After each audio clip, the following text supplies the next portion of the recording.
Hello everyone, I'm Rubinho for What is EOT, and today I'm answering a question that's well familiar to those who have taken and a little bit daunting to those who are taking the CELTA. What is a CCQ? So stay tuned for definition, examples, and of course tips to help make your lessons even more successful, just like we do at our blog www.whatiseot.com.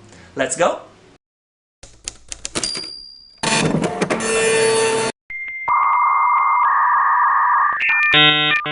In our field of EOT, we do love an acronym, don't we? EOT, TBL, PPP.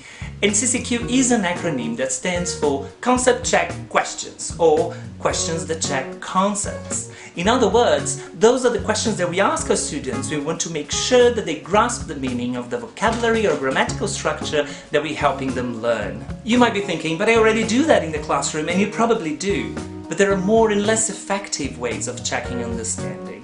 It's very common for us to see teachers in classroom asking questions like, okay, do you understand? Do you have any doubts? As natural as those questions might be, they're not necessarily effective, mainly for two reasons. First, students might feel embarrassed to admit in front of everyone that they didn't really get the meaning. And second, they might misunderstand the concept. That means they might be under the wrong impression that they got the meaning, when in fact, what they understood is not exactly accurate. Things might be easier if you think of a concrete example. So I'm going to tell you a word and I want you to have a picture in your mind that represents that word, okay? Well, the word is bunny. Are you ready? When you picture the image of a bunny in your mind, you might have ended up with something like this, something like that, or even something as adorable as this little fellow over here, my pet rabbit, Federico. Say hello to the camera, dear.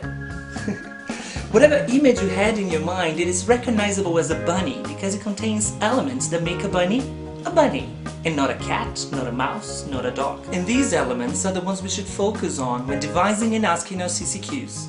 Take the word bunny as an example again. Some appropriate CCQs would be, is it an animal? Is it big or small? Does it have big teeth? Does it have long ears? If students successfully answer those questions, they're providing you with evidence that they actually grasp the correct meaning. I think it just wants to lick my hand. Oh. And the same thing is true for grammar. We can ask CCQs to check if students understood the meaning of a grammatical structure before we move on to work on pronunciation and form.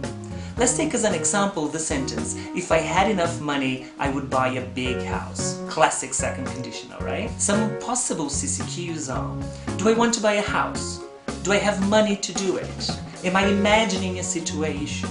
If students successfully answer those questions, once again, they're providing you with indication that they got it. That's not way too familiar.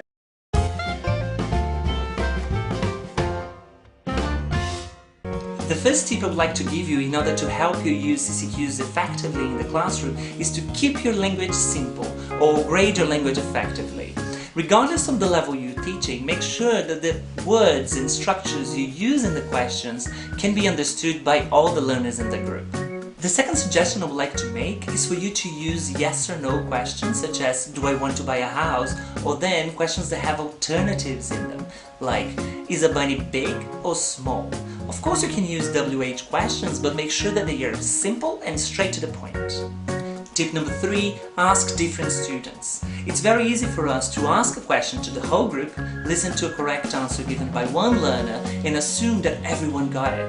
In fact, that might not be true, so make sure you ask different questions to different students so you can get a more general sense of how the group as a whole is doing. My next recommendation is for you to avoid using the grammar you're teaching in your CCQ, and the reason for that is very simple.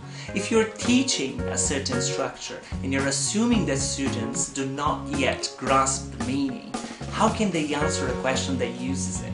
Finally, tip number 5 is use CCQs throughout the lesson, not just in language presentation or language clarification stages. Doubts regarding vocabulary and opportunities for you to check understanding, they appear in many different moments of the lesson. When students are reading a text, when they have questions, and CCQs can be very useful. Of course, coming up with CCQs from the top of your head on the spot can be a little bit challenging, but the more you practice devising appropriate CCQs, the more confident you will feel to deal with this emergent language. Tchau, tchau, tchau! Ei vocês, vamos parar todo mundo. And that's it for today. I hope this video helped to improve your grasp of what CCQs are and also provided you with tools that can help you make your lessons more effective. Let us know what you thought of the video in the comment section below, and don't forget to subscribe to the channel if you haven't yet.